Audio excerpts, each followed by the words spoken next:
नमस्कार, news eight house सुमन में आप सभी का स्वागत है। मंत्रिमंडल कल शपथ लेगी केंद्र सरकार की। 7:15 की बात हुई है और आज सुबह से यानी शनिवार की हम बात करते हैं तो शनिवार में खासकर मंत्रिमंडल में शामिल होने वालों की जो भीड़ है या जो नाम है उनके हम चर्चा करते हैं। खासकर दिल्ली से हम चर्चा करें तो फिलहाल इसमें अभी किसी का नाम डिक्लेयर नहीं हुआ, लेकिन कल बांसुरी स्वराज के साथ प्रधानमंत्री का जो लगाव था उससे कहीं ना कहीं एक बात निकल के आई कि शायद वो मंत्रिमंडल में शामिल हो सकती हैं। लेकिन वहीं मनोज तिवारी भी एक बड़े नाम हैं और मनोज तिवारी दूसरी बार जीत के आए हैं। देखना दिलचस्प है कि वाकई में मनोज तिवारी बिहार से भी संबंध रखते हैं। तो बिहार को अगर देखा जाए तो बिहार के कोटे से तो वो मंत्री नहीं बन सकते हैं, लेकिन दिल्ली के कोटे से मौका दिया जा सकता है। उसके बाद मैडम सहरावत की भी बात करें, क्योंकि जाट कोटे की हम चर्चा करते हैं। जाट कोटे में एक भी इस बार सांसद चुन के नहीं आए हैं, इसलिए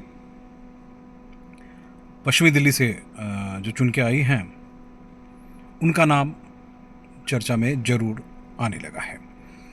अब चलिए हम ज़रा बिहार की तरफ रुख करते हैं। बिहार में क्योंकि बिहार में इस बार ज़्यादा कोटा नज़र आने लगा है। कोटा इसलिए नज़र आने लगा है कि बिहार में विधानसभा चुनाव भी है अगले साल, तो इसलिए विधानसभा चुनाव को मद्देनज़र रखते हुए नीतीश कुमार के कोटे से 3 मंत्री इस बार शपथ ले सकते हैं, ऐसा माना जा रहा है। कर्पूरी ठाकुर जो पूर्व मुख्यमंत्री रहे हैं, उनके पुत्र रामनाथ ठाकुर इस दौर में आगे हैं।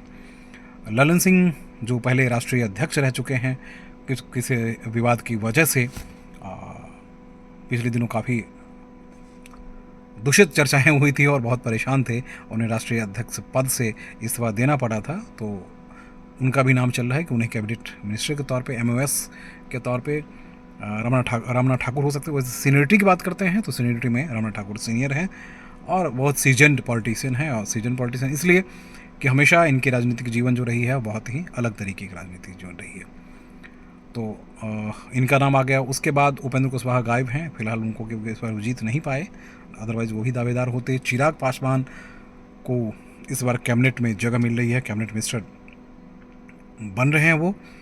उसके बाद जीतन राम मांझी की हम चर्चा कर लेते हैं। जीतन राम मांझी भी इसमें दौर में आगे हैं। और उसके बाद फिर बिहार के 1-2 और नेता को नाम लीजिए, नेता का नाम लीजिए। खासकर बीजेपी की बात हम करते हैं तो बीजेपी से चर्चा करें तो बीजेपी में फिलहाल नित्यानंद राय की चर्चा हो रही है कि नित्यानंद राय फिर से शपथ ले सकते हैं। एमओएस होम पहले रहे हैं, वो जीआरपुर से जीत के आए हैं, तो उनको मौका दिया जा सकता है। वहीं दरभंगा की हम बात कर लेते हैं कि एक ब्राह्मण चेहरा जो है वो है गोपाल जी ठाकुर, जो दूसरी बार जीते हैं दरभंगा लोकसभा सीट से, तो मौका उनको भी दिया जा सकता है। लेकिन संजय झा की चर्चा हो रही है। संजय झा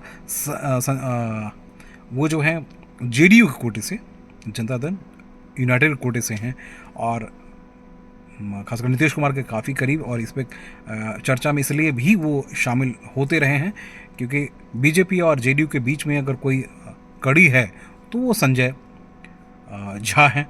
और संजय झा क्योंकि अभी लगातार कई सालों से चर्चा में रहे हैं, अच्छे पॉलिटिशियन के तौर पे चर्चा में रहे, नेगेटिव नहीं रहे, और काम करने का तरीका, क्योंकि वो दिल्ली से पढ़े लिखे हैं, हर चीज़ उनका विजन बहुत ही क्लियर आता है। तो हो सकता है जल शक्ति मंत्रालय की चर्चा हुई कि जल शक्ति मंत्रालय उनको दिया जा सकता है।